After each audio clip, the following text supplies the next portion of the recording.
GMCH के OPD स्थित नेत्र विभाग के छात्र आज 9 दिसंबर मंगलवार को अनिश्चितकालीन हड़ताल पर अभी तक बैठे हैं। छात्रों का आरोप है कि पिछले 5 महीने से विभाग में कोई भी प्रोफेसर नहीं है, जिससे उनकी पढ़ाई और प्रैक्टिकल प्रशिक्षण पूरी तरह ठप हो गया है। जानकारी के अनुसार करीब 5 महीने पहले तैनात प्रोफेसर ने इस्तीफा दे दिया था, लेकिन इस्तीफा के कारण अब तक सामने नहीं आया है। विभाग में पढ़ाई बंद होने से 4 पीजी छात्रों सहित पैरामेडिकल के छात्रों का भविष्य संकट में है। छात्रों ने बताया कि इस दौरान वे कई बार प्राचार्य, अधीक्षक, स्थानीय सांसद डॉक्टर संजय जायसवाल और स्वास्थ्य विभाग पटना तक अपनी समस्या को रख चुके हैं। अनिश्चितकालीन हड़ताल बस इसी मांग के लिए है कि हमारे डिपार्टमेंट में जो आई डिपार्टमेंट नेत्र विभाग जो है हमारा जीएमसीएच बेतिया का, उसमें 5 महीने से कोई भी एसोसिएट प्रोफेसर कोई भी ऐसा शिक्षक नहीं है जो हम पीजी छात्रों को गाइड कर सके, कोई सर्जिकल स्किल सिखा सके, या फिर जो हम लोग को दिक्कत आती है हमारे 3 साल के पीजी कोर्स में उसको दूर कर सके। हम लोग बार बार जाकर अपने जो हमारे विभाग के हमारे हॉस्पिटल के जो सुपरिटेंडेंट मैम है, प्रिंसिपल सर हैं, उनके पास जाके बार बार मौखिक और लिखित रूप से हम लोग उनके पास ये अपना जो भी दिक्कत है उसको पहुंचाए हैं, लेकिन उसके बाद भी कोई भी कार्रवाई नहीं किया जा रहा है, कोई भी ठोस कदम नहीं उठाया जा रहा है। हम लोग को बस आश्वासन देके भेज दिया जाता है। तो हम लोग को चाहिए कि कोई लिखित रूप में हम लोग को दीजिए कि कब तक आएंगे कोई भी सर या किसी की नियुक्ति होगी। यही हमारी दिक्कत है। मांग पूरी नहीं होती है। अगर मांग हमारी पूरी नहीं होती है तो जो हमारा ये आज स्ट्राइक है वो अनिश्चित काल तक हम लोग रखेंगे, इसको जारी रखेंगे।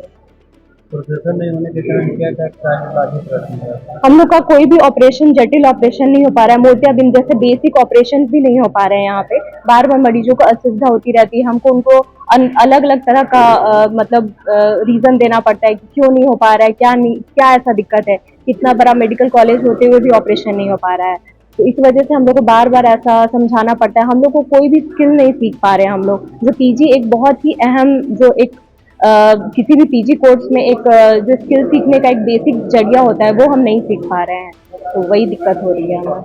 हम लोग के द्वारा स्ट्राइक किया गया है। पिछले 5 महीने से हमारे यहाँ कोई भी प्रोफेसर नहीं है, जिसके कारण हम लोग न सर्जरी सीख पाते हैं या कोई ऐसा केस जो हम लोग के समझ में नहीं आ पाए, उस लोग का ट्रीटमेंट हम लोग ठीक से नहीं कर पाते हैं। और 1 2 नहीं 5 हम लोग हमेशा प्रिंसिपल सर, सुपरिटेंडेंट मैम दोनों को अपने इस कंडीशन से हमेशा अवगत करवाते आए हैं। पहले बोला गया इलेक्शन खत्म होगा तो आएगा, फिर बोल रहे हैं दिसंबर में। अब दिसंबर भी बीत रहा है, अभी तक कोई था ही पता नहीं कि कब आएंगे सर, कब नहीं आएंगे। 5 अगस्त 11 अगस्त को मेरे senior sir HOD sir resign दिए थे। उसके बाद से नया टीचर का बहाली ही नहीं हुआ, जबकि ये रूल है कि नया टीचर को उसी समय रिजाइन एक्सेप्ट किया जाना चाहिए जब एक नया प्रोफेसर कॉलेज में आ जाए। इस सब रूल को बिना फॉलो किए ही नए सर का रिजाइन एक्सेप्ट कर लिया गया, और है ही नहीं यहाँ पे कोई प्रोफेसर। बिना प्रोफेसर के हम लोग हैं।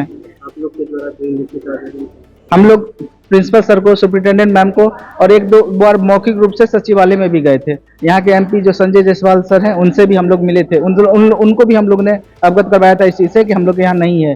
संजय जायसवाल सर को, जो यहाँ के एमपी है, उनको भी हम लोग बताया था। मांग पूरी नहीं होती तो आप ही बताइए।